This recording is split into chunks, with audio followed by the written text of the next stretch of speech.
So let's go to something else that has happened in relation to this. So a member of Fight for the Future was sharing the Vice article on Facebook. That's right. Big tech always doing what they can to help the situation. Facebook flagged that article, said it was misinformation. Partially false. Yeah. Partially false. Partially false. So now anybody seeing that post on our Facebook will be under the impression that we shared partially false information. So here's the claim. I have the Medium piece. Here's why they said it was partially false. And this isn't the first time that you've heard something like this come from these fact checkers, these quote unquote fact checkers. So this is the Vice article that was shared. They're saying it's partially false.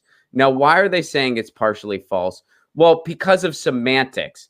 So the amendment that didn't go through would have required the FBI to get a warrant before snooping on internet activity like browsing and search history.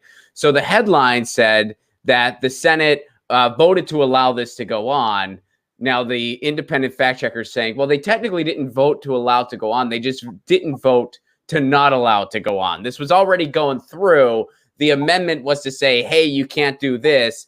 That amendment didn't pass. So basically, they were just saying, well, we're not going to bother to not allow this to happen. But it's not like they voted to allow that specifically. Basically, it depends on what your definition of is argument. And, my personal take, one of two things is going on. Either A, this person just had the agenda to claim this was partially false and was going to do the mental gymnastics to do it. Or B, these fact checkers are the types of personalities where unless they say what about or actually 45 times a day, they're unable to orgasm. That is my theory. I'm sticking to it. So what's your take? Why was that? First of all, somebody like me. Do you think that article was partially false? No, that article was completely true. And I agree. It's like we described. So there was a vote. The result of the vote is that these senators will allow this behavior to occur. That's completely true.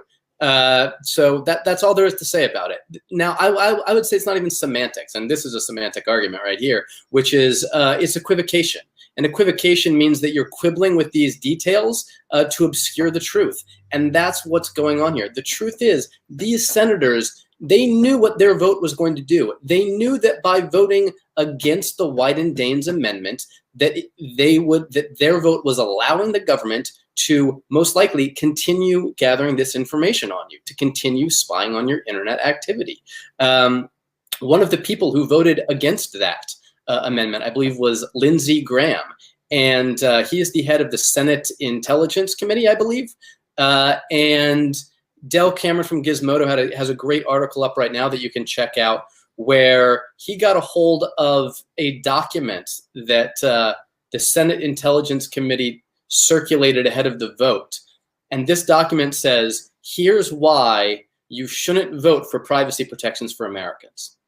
Did you read this article? I'll try to summarize it. It's batshit insane. It really is. I would imagine. I mean, the headline's a bit off-putting. I mean, I gotta say, that's sort of like, oh, here's why we shouldn't. Oh, let me dive into this. I'm making it up, and I'd say you can't make it up, but somebody clearly made it up. So the hypothetical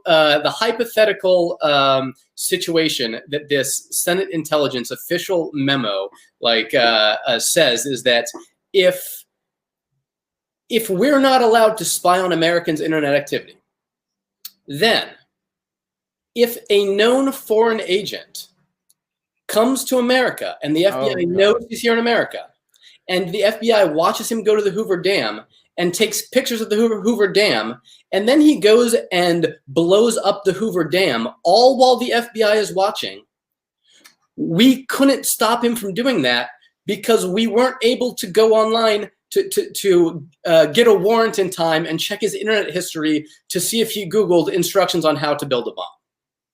That's literally what the argument that the Senate Intelligence Committee has made for why we shouldn't vote for Wyden-Daines privacy protections. Think about the Hoover Dam. It's ludicrous. It's like, and Senator Wyden, of course, saw this and said, hey, he was very polite, but he said, this is crap. If we know that you are a foreign agent and you are coming to America, we can get a warrant on you. And we don't have to spy on Americans to do that because we have provisions to get warrants on foreign agents. Like, this has nothing to do with that. It's also, I mean, Ron, if you got to Google how to build a bomb, you probably can't build a bomb that's going to blow up the Hoover Dam. Like, it's just insane. Like, yeah, you're probably going to do something else dumb to get caught with whatever it was you were planning to do. I mean, the leaps of logic you have to believe in to take these lies at face value is just insane. It's insane. So all of these folks who are opposing the amendment, they're lying to the public. They're lying to other senators about why they want this and about how it's going to be used. They know that the end result is to spy on Americans. And when they cast their no vote, they cast that no vote to allow this to happen. So for someone to say, oh, they weren't voting for this to happen, they were voting against preventing it from happening more. Yeah. I mean, come on. Why do you think they did that? Like, why do you think some fact checker, which I mean, my personal take, and maybe we have a slight difference of opinion, but I think the whole program is absolutely ridiculous. I just think that Facebook and Silicon Valley has no business determining what is and isn't free speech, determining what is and isn't news. Let the public filter it on their own. That's the whole point of an E-Town Square, is it not? Yeah, I think that Facebook is really off base on this. They sold your personal information. You're so polite. I like it. They gave away your personal information to Cambridge Analytica, who then used that to target you with lies.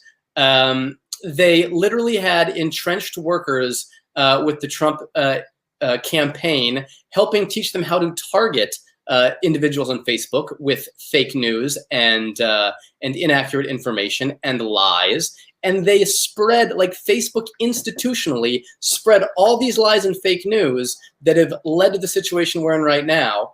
And now that people are upset, they're like, oh, we're going to take this very seriously. And taking this very seriously means we're going to allow one person at USA Today to trump the reporting of another journalist at Vice, as well as the messaging that's coming out from people like myself who are following the issue, things that are coming out from the offices of senators like Ron Wyden. You know, Janice Rose is a journalist.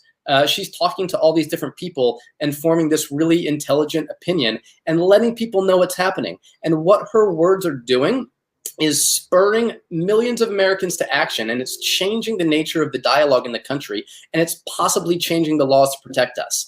And we have one person at USA Today who's like, well, they didn't vote to allow it to happen. They voted against preventing it from continuing. Technically, seriously, the whole point of Facebook was to sell our info. That's the whole, from day one. That was it was an information trove. And they wanted us to just volunteer it, which, you know, we all did. I mean, we all did. But that was the whole purpose of the organization. Like, we're just going to sell your information. So now all of a sudden, you know, they're taking opposition to an article that is supposed to protect our privacy. Gee, wonder why. Who saw that coming? Who watches The Watchmen? I actually don't. Famous quote by Zack Snyder. Yeah. So yeah, it's ludicrous. Now, I personally think that there's, that facts are important. Facts matter. I think facts are very important. There are objective facts that we can verify. Sure. And it's important to recognize what those things are. I go on Donald Trump's Twitter every day, and I see lie every single day, lie after lie. Why would you do that to yourself? You know, I'm a masochist. All right. I decided not to wear my ball gag for this interview. You know, I think it's important to stay informed. It's important to know what lies people are telling. You know, I talked to you about the lies that the Senate Intelligence Committee is telling in the memos. James Clapper, when he was one of the directors of the NSA, he stood before Congress and lied, said that, no, we're not doing the spying under the Patriot Act program. We're actually not doing this. And when we found out that was a lie, he went back to Congress and said, oh, I thought you were talking about the other things that we weren't doing. So you're saying that sometimes people in the intelligence agency, they don't tell the truth. Well, if I were a USA Today fact checker, I would say that, it has been alleged that people forget $100 million spying programs that collects bulk data on hundreds of millions of Americans because, that's the kind of thing you forget about when you're in charge of it. Whoopsie. Whoopsie. So we want to say they lied because we could get fact checked on that.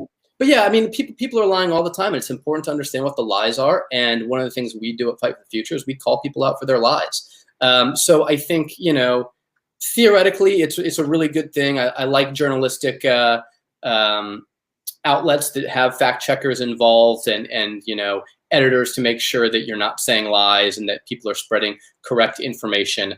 But this is a shitty way to go about that. This is a stupid way to go about that. It's a reactionary way to go about that. Facebook is not the correct person or entity to be the gatekeeper of what is true and what is false. They're trying to shift this off onto third parties like USA Today, I imagine, because they don't want to be looked at as an editor themselves, because there's legal issues about what you. Well, they want to have their cake and eat it too. They want to be like, oh, we're an open publishing platform. Oh, but don't worry, we'll rein stuff in that people don't like. It's like, well, no, you can't have your cake and eat it too. But then people, well, they're a private company, so they can. Well, they're also a modern day town square. So we're in a weird place in society. And this is part of the reason why the work from organizations like Fight for the Future, like Demand Progress, why all these digital rights organizations, which I think is like the loose terminology you can apply is digital rights. We're in a weird place in human history where technology has passed up the law. Like we have this technology and the law has just not caught up yet. So we don't know the exact right answers in every, for instance. We're still figuring it out because technology is here and the law is only about here. It's got to catch up and we got to figure out how to do that. It would also be nice if the law caught up to like in real life as well, because we're still, That's true. There's other oppressing millions of people based on their race, gender, sexual identity, all sorts of horrible shit that's going on. I wasn't implying it was solid everywhere else. But I'm just saying, like, keeping it digitally. We have a legal framework in the real world for many of these problems. And even though we don't get many of them right, at least there's a legal framework and a general understanding of like, here's a private business, here's the town square, here's what the sidewalk is, and here's when you can shout on the sidewalk and when you actually have to stop shouting on the sidewalk. And we have pretty good ideas of how that happens. And as we are building a new world on the internet, we are trying to move similar rights, and unfortunately sometimes regulations are necessary to protect those rights online as well. And so that's what this battle is really about, which is, hey, we know the Constitution says that the government can't come into your home and look through your stuff without a warrant. So is this any different than your home? Is your digital content any different than your physical content? And there are some real scary authoritarians who are saying it's totally different, and we should be able to look at whatever you've been reading, the videos you've been watching, the sites you've been visiting, the questions you've been asking, the people you've been talking to, and we should get all of that because it's online and that's different from in the real world. And that's bullshit. That's bullshit, Ron. Yeah, well, is it really? Especially since the one thing, not the one thing, but one thing that this pandemic has really made apparent to people, and this is one of the things that I see as, kind of like one of the silver linings amidst a very difficult situation we all find ourselves in, is people are realizing the internet is a utility in our lives. If we didn't have the internet, what would we be able to do? This is a utility in our lives. There are still so many areas that are underserved that need better access to broadband. Fans, they all just stopped watching. Huh? I said, if you have libertarian fans, they all just stopped watching at the internet as a utility. Maybe, maybe not. Hey, if you're a libertarian, don't you like competition? Don't you like free market? Well, how is it a free market if an organized duopoly gets to dictate our access to the internet? What's free market about that? Yeah, I have an MBA. I'm like the corporate sellout on the team. I like commerce. I do. I like markets. I tend to think of myself as a ideally I'd like to be a laissez-faire, like pro-free market type of guy. I do think that government has a very strong and important role in society, and that's to create infrastructure. And I think internet is the new highways. It used back when I was a kid, they called it the information superhighway. And They still call it that a little bit, don't they? I think only really old, weird people like me call it. I think I've used that. No, I think I've used that sort of recently too. I think I say it regularly on this show, so I might need to. It's so accurate. It's what it is. And, I don't want my highways being, controlled by individuals and organizations. That restricts the flow of free trade. When you have the government creating this infrastructure with pavement that allows people who own private cars to drive their cars and ship their shipments over trucks and freights and other things like from point A to point B, that facilitates the world we live in. It requires government investment in that infrastructure and maintenance in that infrastructure. I see the internet very similarly, and that would be my preferred way to go about organizing it. I've heard some interesting arguments from other people who are intelligent who would like to organize our online infrastructure differently. I'm open to those arguments, but ultimately I think that you create a strong foundation. You create, the government supplies the public square, and then you let the people figure out how they want to interact with each other in that public square. I think the internet's the new public square. I think it's the new highway system. I think it's the backbone, it's the infrastructure. And like you, I think it's a utility. I think everybody needs access to it so that they can participate in discussions. They can be educated. They can watch this YouTube show, which is very, very important. They can take part in the modern digital democracy. I'm with you, man. I mean, I think we got to build. I mean, I think we need just city-owned internet all across the country. I think that's what I mean, think about it. Think about it from a road perspective. What's going to give you better roads? If every road was operated by two companies that reported to no one and just wanted to maximize their profits, don't really give a hoot, and if you complain that they're located somewhere else and they don't care, or roads maintained by your community where everybody from every single resident and the mayor is using it, what's going to give you a better road? Yeah, and some federal highways, because it's important to connect the roads from the different cities. Right. And it's important to have some oversight when some people let their stuff slip. That affects other people in their community and outside their community. So these are really important issues of what's the public good and what isn't. And yeah, I think we're on board. I think we're on the same page here.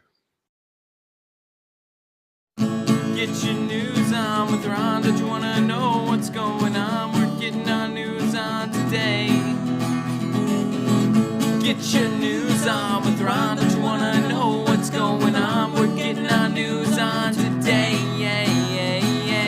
You can tweet me an article at Ron Placone. We'll go through it together and make it our own. Get your news